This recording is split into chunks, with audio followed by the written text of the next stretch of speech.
Olá, o JR Entrevista começa agora. O nosso convidado hoje é o secretário-geral da mesa diretora do Senado, Luiz Fernando Bandeira de Melo Filho.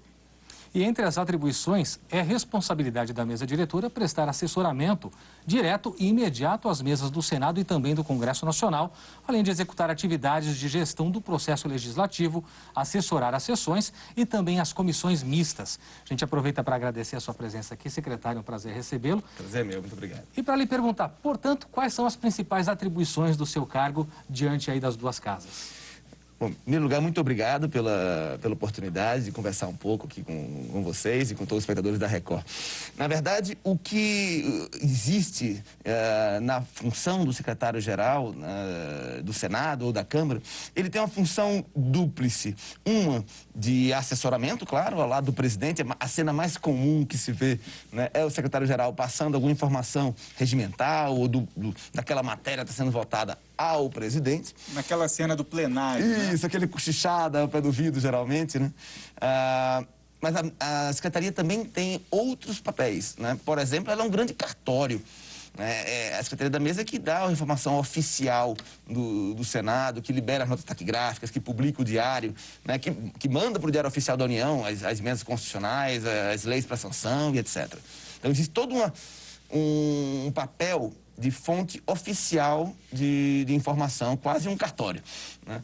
E tem, evidentemente, também um papel de direção, porque a Secretaria-Geral da Mesa, queira ou não, engloba uma série de serviços, taquigrafia, comissões, diário, né, a próprio assessoramento em plenário, que reúnem aproximadamente 300 pessoas. Então, existe um papel também de direção nisso aí, né, de escolher as pessoas certas e tentar fazer a coisa fluir bem, né, como espero que tenhamos conseguido fazer recentemente. E um dos desafios mais recentes foi conseguir manter as votações do plenário de forma remota, né? Durante a pandemia, sim, o Senado continua trabalhando, e se a gente pensar em grupo de risco, a maioria dos senadores, né, já tem mais de 60 anos, né, uma casa que a gente tem um perfil diferente do da Câmara dos Deputados, por exemplo, e o senhor trabalhou diretamente nessa montagem desse sistema. Como é que funcionou? Como é que foi montar, né, e o desenvolvimento disso tudo deu certo? Pois é, essa é uma história interessantíssima, tentar contar aqui resumidamente. O Brasil foi o primeiro país do mundo a conseguir manter decisões parlamentares durante a pandemia. Eu posso dar inúmeros exemplos aqui, do Canadá, a Inglaterra, passando para os Estados Unidos, que passaram 90, 120 dias sem conseguir deliberar. Parados. E não é por falta de tecnologia. Porque, lógico, que o parlamento americano tem tecnologia, o canadense, o inglês. Mas, às vezes, os parlamentos são mais tradicionais. No parlamento canadense, por exemplo, na hora de votação, eles trancam as portas do parlamento, né, e cada deputado levanta-se e profere seu voto oralmente. Não tem botoeira, votação eletrônica. É proposital, não é que eles não têm tecnologia para isso. Mas o fato é, na hora que você tem que fazer uma virada tecnológica forçada e não planejada, como foi essa na pandemia, lógico que o Brasil acabou saindo na frente. Nós tínhamos uma tradição, né, de inovação no parlamento. Eu posso falar isso sem nenhum constrangimento ou medo de gerar imprecisão. Nos encontros internacionais de legislativo, em que já comparecia alguns, e houve outros antes, o Brasil sempre foi destacado como um parlamento moderno, que bota na internet, né, aceita a sugestão dos cidadãos através do E-Cidadania ou do E-Democracia da Câmara. E o fato é, nós tínhamos um primeiro rascunho, um protótipo, na verdade, nem era protótipo, era um rascunho mesmo, que foi elaborado por ocasião da greve dos caminhoneiros, lá atrás, né, em 2018. Porque naquele momento faltou combustível, né, em vários locais do país, inclusive em aeroportos. E imaginamos a situação de um ou outro senador não conseguir chegar a Brasília para uma votação, né? Então nós começamos a desenvolver ali como fazer uma votação remota, à distância. Naquele momento a gente pensava somente em 1 ou 2 ou 3 ou 5 senadores que não pudessem chegar a Brasília. Não plenário 100%. inteiro, como aconteceu. Não plenário inteiro. Né? E porque esse voto remoto, um voto remoto já existia no mundo. A Espanha, por exemplo, tinha isso. Um deputado, uma deputada que sai de licença maternidade ou um deputado de licença doença, eles podem optar por pegar um tokenzinho, botar no computador e vota. Mas ele não fala. Ele não debate a matéria, ele só vota. Era assim que acontecia, pelo menos, né, até 2019. Com a pandemia, nós precisamos sofisticar o modelo rapidamente, porque tinha que bater por 100% digital. Né?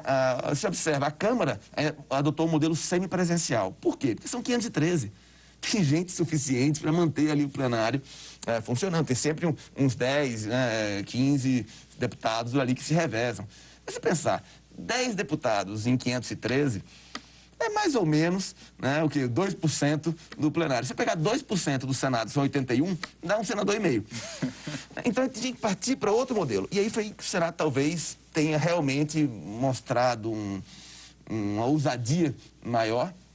E isso foi reconhecido pela IPU, a International Parliamentary Union, União Interparlamentar, né? E também pelo Parlaméricas, no Canadá, reconhecendo que o Brasil, de fato, foi o primeiro a conseguir deliberar na pandemia, e partimos para parecia um caminho futurista, naquele telão, assim, mas que dá a impressão que o presidente está falando diretamente com os senadores que estão remotos. Vocês montaram uma central mesmo, né, da qual o presidente participa ativamente. Acho Sabe o que que é aquela sala? Né? Todo mundo acha que a gente montou um estúdio para fazer aquela sessão. Aquela sala ali é a sala de monitoramento da rede do Senado, que checa a invasão de vírus, hacker, etc.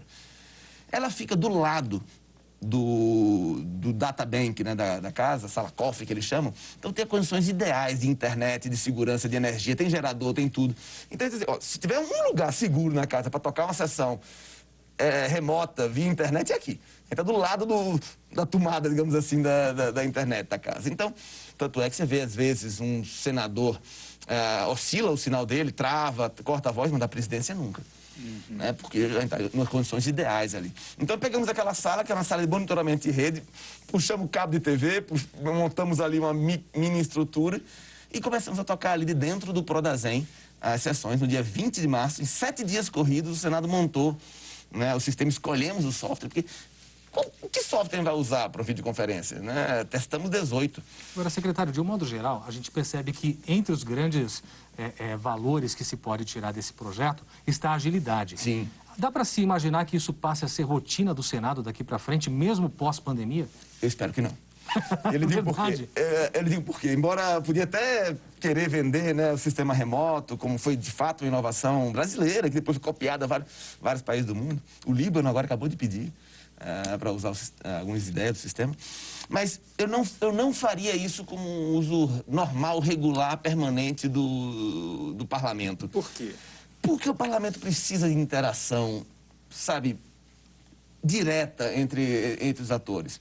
Numa sessão remota, todo mundo pode falar, pode expor suas ideias, né, mas fala um por vez.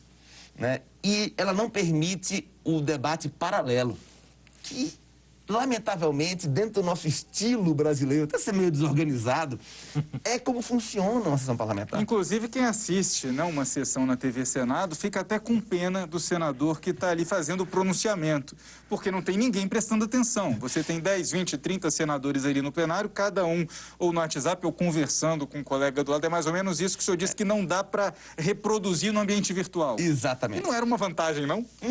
Não é, curiosamente. Veja só, durante a construção de um projeto de lei, ele passa nas comissões, ele é debatido entre os senadores. Eu estou cansado de ver um senador chegar no outro e dizer: senador, esse artigo aqui, você não acha que aquela situação tal não poderia dar um problema nessa interpretação desse artigo? Talvez. Ele chama um consultor, chama um advogado, vamos discutir isso aqui, vamos melhorar. É uma coisa natural, é um debate natural. Na hora que a gente passa para o remoto, a essência do debate público está ali. Fala um por vez, aí tem um destaque, tem a votação, um convence o outro, o líder recua, tira o destaque. Isso tudo acontece no sistema remoto. O que não acontece é o debate paralelo. E aí você observa, às vezes, tem aquela matriz, né, que você vê todos os senadores, pequenos quadrados, e você vê um senador pega o telefone, daqui a pouco um outro senador do mesmo partido vai atender o telefone e você vê que os dois estão se falando. Né? Por quê? Tentando contornar esse vício do sistema. Agora, as comissões não poderiam funcionar, pelo menos por enquanto, de forma virtual também, até o retorno? Vão funcionar dia 21 de setembro, né, já para fazer as sabatinas. É necessário explicar algumas coisas quanto a isso. Quando as regras do sistema de remoto foram criadas, a gente estava no início de uma pandemia de proporções ainda não previstas. Só para fixar a data na cabeça, no dia 13 de março, uma sexta-feira, 13 de março, houve a primeira reunião para desenvolver esse sistema. Já sob ordem do presidente Davi e do deputado Rodrigo Maia. Me ligaram os dois e, olha, daqui a uma semana tem que estar com isso funcionando. E aí, corremos atrás. A Câmara conseguiu deliberar normalmente ainda. Ela tinha ainda deputados para conseguir votar o decreto de calamidade. O Senado já não teria mais, não sei se teria. Talvez não. Porque na semana anterior ao da pandemia já não tinha mais senadores suficientes. Tá, todo mundo, até pela idade, pelo grupo de risco, naturalmente assustado. Quieto em casa, né? É lógico. Então, no ato que regulamenta o sistema remoto, diz que todas as matérias que forem pautadas tramitam em regime de urgência. Isso quer dizer o quê? Que a matéria não passa pelas comissões, vai direto para a plenária. Por isso as comissões não estão funcionando. Não é uma má vontade. Tanto é que as comissões que não deliberam sobre o projeto, que estão lá para acompanhar, como a da Covid, da reforma tributária, continuam funcionando. E as comissões CCJ e a Comissão de Relações Exteriores vão funcionar dia 21 de setembro para a sabatina. Elas só não estão funcionando para discutir projetos de lei ou PECs, porque essa competência foi plenária dentro do âmbito da regulamentação do sistema remoto. Perfeito. E você pode assistir ao JR Entrevista na Record News às 10h30 da noite, no portal R7, no Play Plus, no Jornal da Record, no JR 24 horas, à 00h30 e também nas nossas redes sociais. Secretário, a gente tem percebido digamos assim, um certo protagonismo, de um modo geral, do Legislativo durante esse governo. O senhor avalia de que maneira esse protagonismo? Acha até que é possível que o Parlamento tenha buscado uma pauta própria desde que começou a gestão Bolsonaro, para ser mais preciso? Vamos lá. Eu não associaria diretamente isso com o governo Bolsonaro. Na verdade, esta nova legislatura chegou junto com o governo Bolsonaro, né? Mas não é o que vemos como proatividade do Congresso ou, eventualmente, até uma certa autoimposição. Por exemplo, o governo Bolsonaro foi o governo que, de longe, teve o maior número de vetos derrubados. Mas de longe. Né? Isso com menos de 2 anos de governo. Então, isso não quer dizer que o governo é fraco. Não quer dizer que o governo está decidindo errado os vetos. Quer dizer apenas que o Congresso tem puxado para si a última palavra. E isso tem se mostrado em vários segmentos. Essa é, sem dúvida nenhuma, a legislatura mais reformista das últimas décadas. Observe que a reforma da Previdência saiu nessa legislatura, marco do saneamento básico saiu nessa legislatura, a Lei Geral de Proteção de Dados também. Que mais? Recentemente, a Câmara aprovou o marco regulatório do gás. Temos agora a reforma administrativa, tudo isso acontecendo. Agora, o senhor falou sobre isso, sobre o Congresso e de um modo geral, puxar para si isso. Mas num sistema político, no caso nosso brasileiro, em que você tem um sistema presidencialista e não parlamentarista, isso tem sido saudável? Porque a gente vê algumas tensões entre os poderes, né? É natural, né? As tensões são naturais e, para isso, você precisa de figuras emblemáticas, que representem suficientemente bem esses poderes. Hoje mesmo tivemos uma cerimônia na Câmara dos Deputados, uma homenagem ao presidente Supremo, que está saindo agora, o ministro Dias Toffoli. E o que foi mais destacado foi isso, que é uma presidência que dialogou com os outros 2 poderes. E o mesmo acho que é necessário entre Legislativo e Executivo. Mas eu acho que esse diálogo tem melhorado. Vai continuar caindo veto? Talvez, porque isso não é exatamente uma relação somente com o Executivo. É uma relação do próprio Congresso consigo mesmo. Na medida em que ele aprovou uma lei, esse artigo dessa lei é vetado, eles querem, não. É a gente que dá a última palavra. Então, o que eu tenho sentido é isso. Uma certa vontade dessa atual legislatura em consolidar uma legislação no modo que eles pensam. Ser mais protagonista. Isso, sem medo de enfrentar governo. Porque aconteceu muitas vezes no passado que um veto raramente era derrubado porque não se queria enfrentar um governo. Mas até mesmo as reformas recentemente feitas, como as emendas compulsórias, a emenda parlamentar compulsória, que é obrigatório o uso, isso deixa o parlamentar com muito mais facilidade para poder dizer não ao governo. O senhor falou de muitos vetos que foram derrubados. A gente pode lembrar também que tivemos um número de medidas provisórias que caducaram sem ser analisadas pelas 2 casas também, que em nenhum outro governo havia sido visto até agora. Mas também estava no meio da pandemia. Na pandemia, o presidente Bolsonaro editou, salvo engano, umas 80. Estamos ainda na pandemia, não acabou, né? Mas foram umas 80 medidas provisórias. Muitas delas exauriram seus efeitos nos dias subsequentes. Tipo, se ele pega e distribui, tira um MP de crédito extraordinário, de recurso orçamentário. Ele tira do Ministério X e dá para o Ministério da Saúde. O Ministério da Saúde vai e compra não sei quantos respiradores, ou tantas máscaras, ou tanto remédio. Né? Aquele dia já foi gasto. Então, aquela MP nem precisa ser votada, porque já exauriu seus efeitos. E é isso que... Essa avaliação muitas vezes foi feita, porque cada votação da MP gasta tempo do Legislativo. Né? Então, selecionou-se aquilo que precisava realmente ser referendado, para a partir daí seguir para outros temas. Porque senão você não sai da MP. Você não consegue deliberar mais nada além da MP.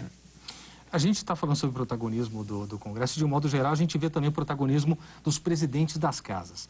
De um modo geral, o senhor acha que existe a possibilidade, existe clima hoje? Qual que é a sua visão sobre a possibilidade de aprovação da reeleição, tanto na Câmara quanto no Senado? A gente tem tempo para falar um pouquinho dessa história, dessa reeleição? Se não der tempo no primeiro bloco, a gente joga pro segundo bloco. Você me interrompa e eu continuo na sequência. Sem dúvida. Mas, no Brasil, a tradição constitucional brasileira sempre foi de permissão de reeleição na mesa do Legislativo. Tanto em nível municipal, na Câmara de Vereadores, quanto em nível estadual, na Assembleia Legislativa, quanto no federal. Ranieri Mazzilli, por exemplo, um deputado gaúcho, foi eleito e reeleito subsequentemente 4 vezes presidente da Câmara dos Deputados. Mas de que ano que o senhor está falando? Pois é. Vamos situar. Estamos falando. O Ranieri Mazzilli, ele presidiu a Câmara dos Deputados ali nos anos 60, início dos anos 60. Na verdade, foi o Ranieri Mazzilli que declarou vaga à presidência da República quando Jânio Quadros renuncia e Jango estava fora do país. Né? Então, naquele momento histórico, estamos falando de 1969, até então a eleição para as mesas do Legislativo eram normais, naturais, admitidas e compreendidas. Naquele momento histórico, Castelo Branco, então presidente, sofre um infarte e se afasta do governo. Os 3 ministros militares baixam o AI 16, no qual eles próprios assinam, não é Castelo Branco que assina, eles assinam dizendo, olha, o Legislativo não pode mais reeleger sua mesa, entre outras coisas. Por quê? Porque o então presidente da Câmara, que era o José Bonifácio, tinha entrado, batido de frente com várias iniciativas, eu não vou entrar aqui no mérito delas, era um desafeto, digamos assim. Mas a Constituição de 88 não deixa claro que não é possível ter reeleição? Sim, e por que acontece isso? Quer dizer, tem notas taquigráficas, e nós mandamos isso ao Supremo, inclusive, deixando muito claro como isso aconteceu. Quando chega em 86, né, que era constituinte, isso é discutido. E naquele momento específico, disse, passamos 20 anos aqui sem eleição, agora eu quero alternância de poder. Então, o pacto político naquele momento, 86, 87, era o de ninguém ter reeleição. E assim passou durante 10 anos. Até o Fernando Henrique. Exatamente. Até 97, o Fernando Henrique... Quando tudo mudou. Tudo mudou. Metade mudou, né? Esse é o grande problema. Exatamente. Metade mudou, precisamente. O Executivo manda a PEC dele, né? E já naquele momento faz um novo acordo político. Nós vamos permitir a reeleição uma única vez.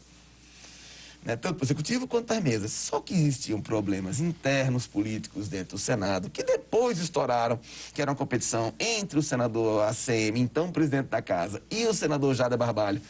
Né, ainda hoje senador, mas na época líder do MDB, o partido maior da Casa, que queria também ser presidente, como foi depois. Mas a discussão era, a ACM pode ou não pode se reeleger?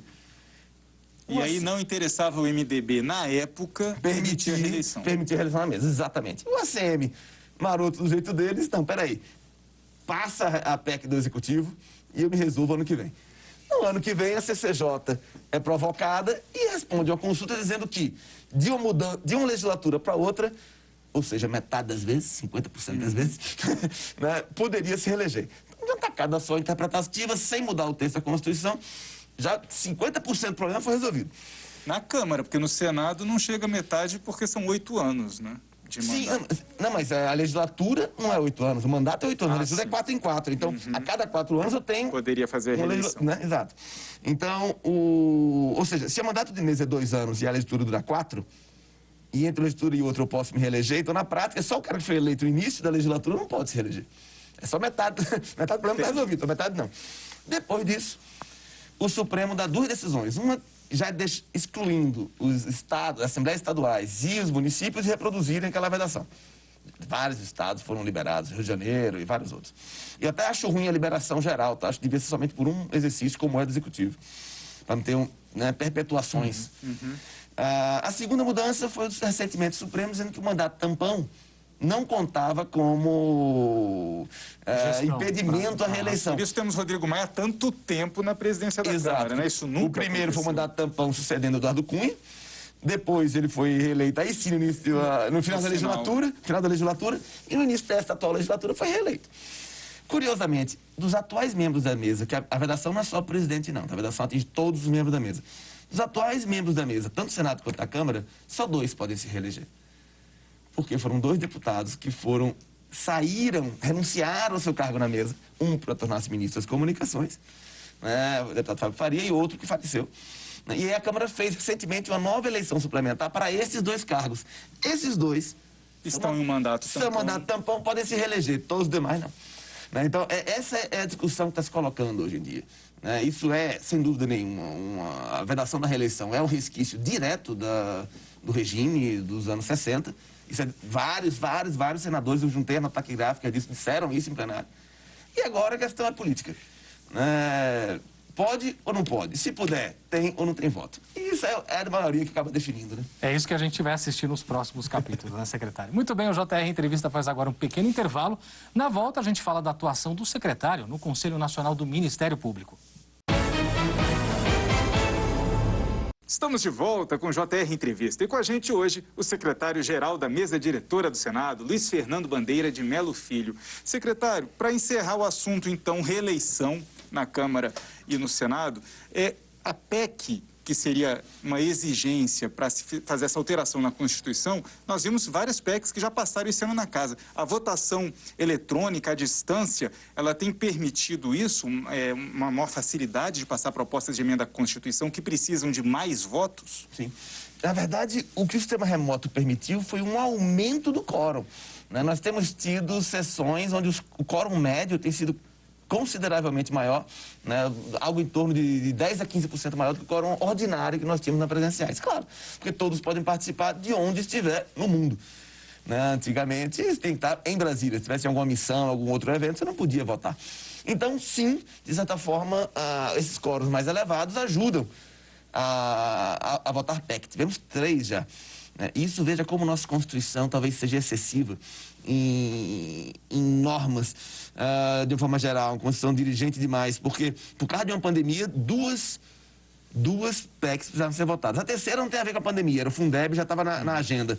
As outras 2, a do orçamento de guerra e da eleição, tivemos que mudar a Constituição para permitir um reagendamento de algumas coisas. Né? Então, o sistema remoto, sim, ajuda a votar PEC. O que ele não ajuda é para a votação de autoridades, o voto secreto, que aí eu preciso trazer todo mundo para Brasília, porque eu uso a biometria dos parlamentares para criptografar o seu voto.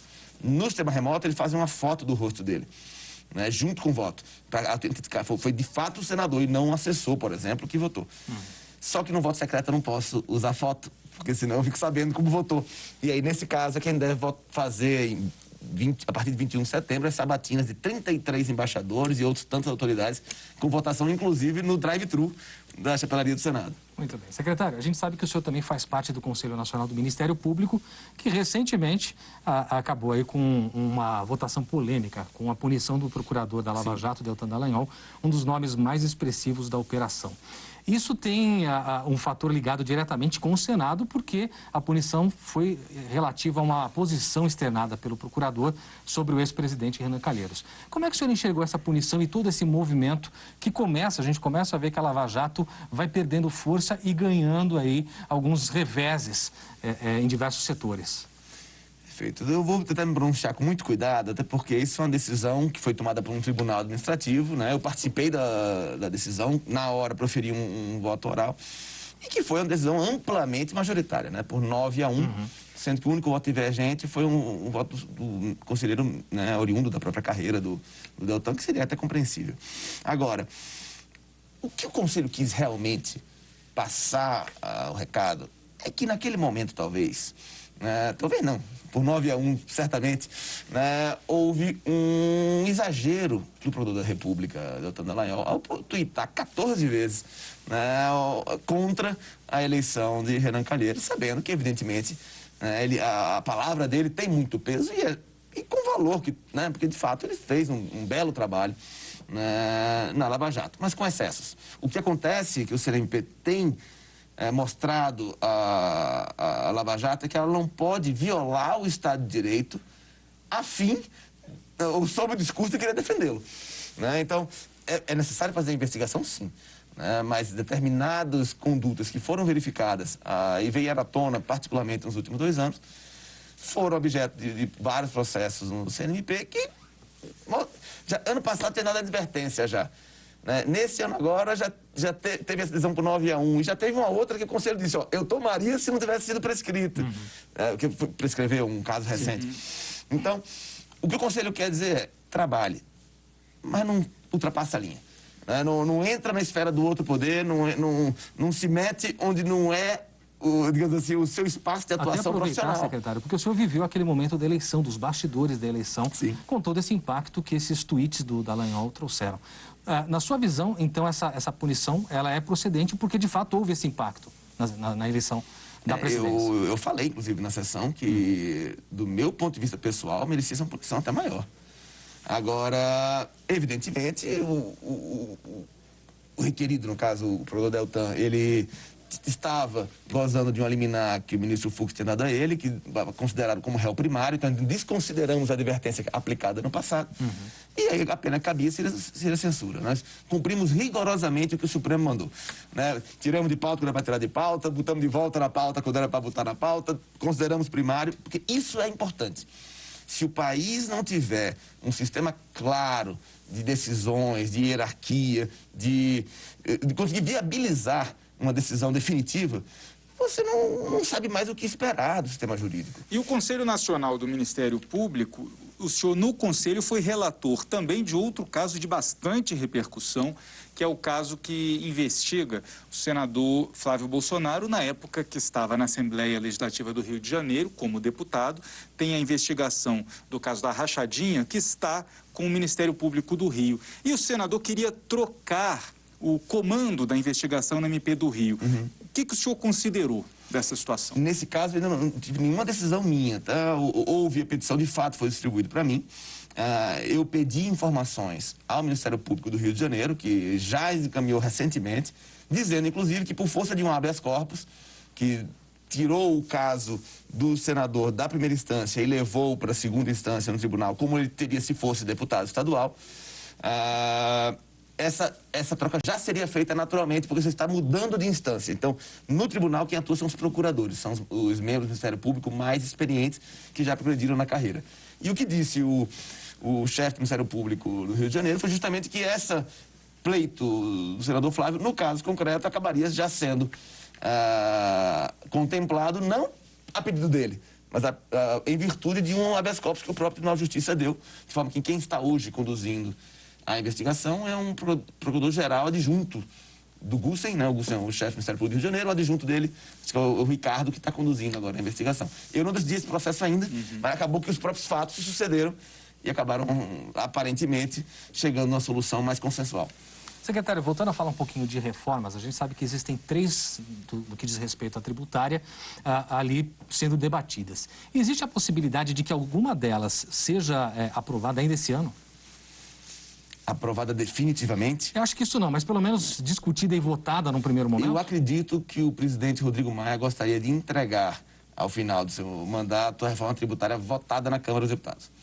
Então, eu trabalharia com esse panorama. Senado avaliar esse ano, o senhor não considera? Eu acho que nem chega pra gente esse ano. Acho que, tipo, a Câmara vota ali depois das eleições, em dezembro, né? E aí não dá tempo do Senado apreciar esse ano. Aí certamente o Senado vai apreciar no primeiro semestre de 2021. Se quiser uma aposta minha, quando a reforma tributária pode ser promulgada, certamente final do primeiro semestre de 2021. Final do primeiro semestre. Isso. Vamos marcar essa data, hein? Vamos deixar anotado. E a gente faz mais um intervalo e no próximo bloco, os bastidores do impeachment da ex-presidente Dilma no Senado. Até já.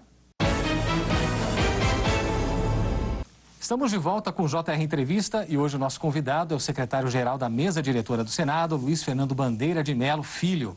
Secretário, a gente sabe que o senhor viveu alguns momentos históricos ali nos bastidores da mesa do Senado. Entre eles, qual foi o que mais te marcou? O que o senhor citaria para a gente como ápice desse seu período ali à frente desse cargo?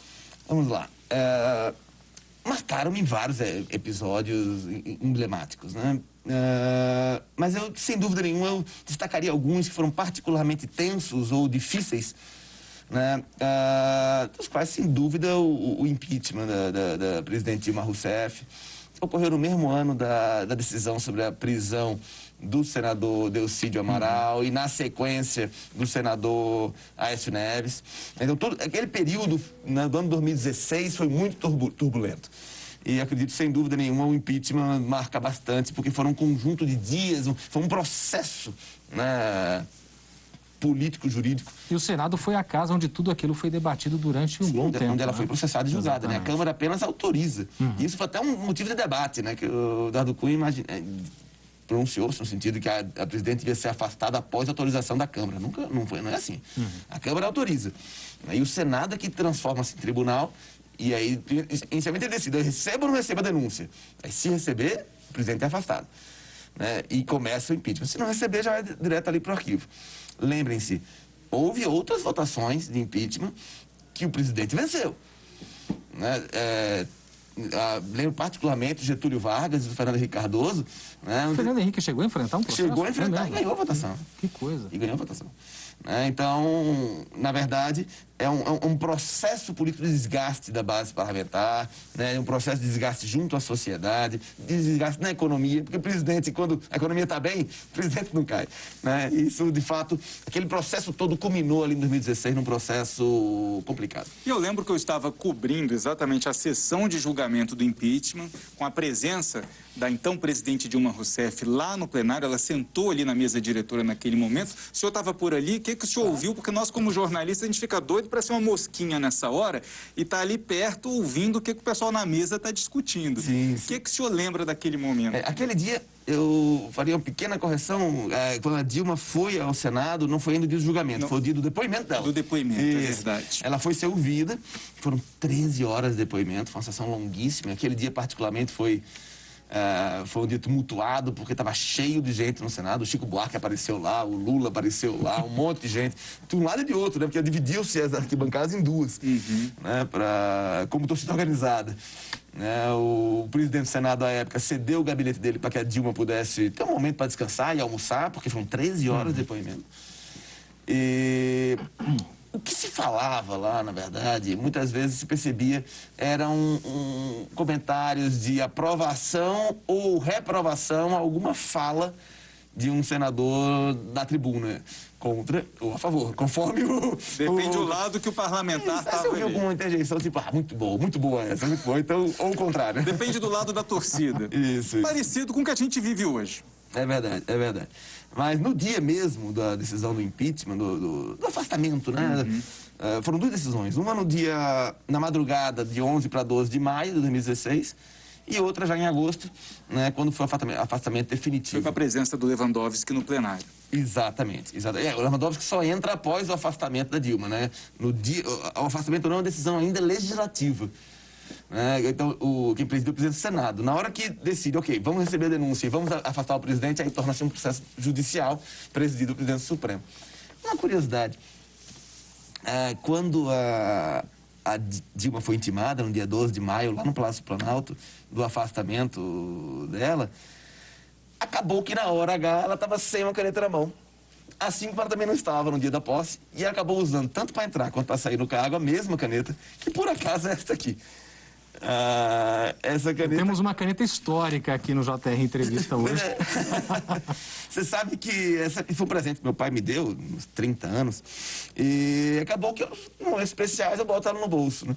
Então ela foi usada por Dilma na posse, no impeachment, depois o Temer tomou posse com essa mesma caneta e depois segura ela na mão, por gentileza, para a gente poder mostrar na câmera. Não, pode segurar o senhor mesmo, uma caneta histórica.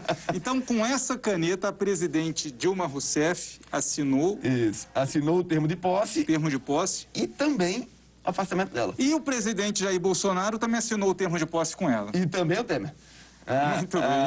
Na verdade, o pessoal fala, Bolsonaro assinou com a caneta BIC. Não, a caneta BIC foi lá no Palácio Planalto para nomear ministros. Foi a posse dele vai sair. Muito obrigado pela entrevista, secretário. O JR Entrevista fica por aqui. Lembrando que você pode assistir ao programa na Record News às 10h30 da noite, no portal R7, no Play Plus, no Jornal da Record, no JR 24 horas à 00:30 e também nas nossas redes sociais. Mais uma vez, obrigado pela entrevista, secretário. Obrigado a você também por sua companhia. A gente se vê no próximo JR Entrevista. Até lá.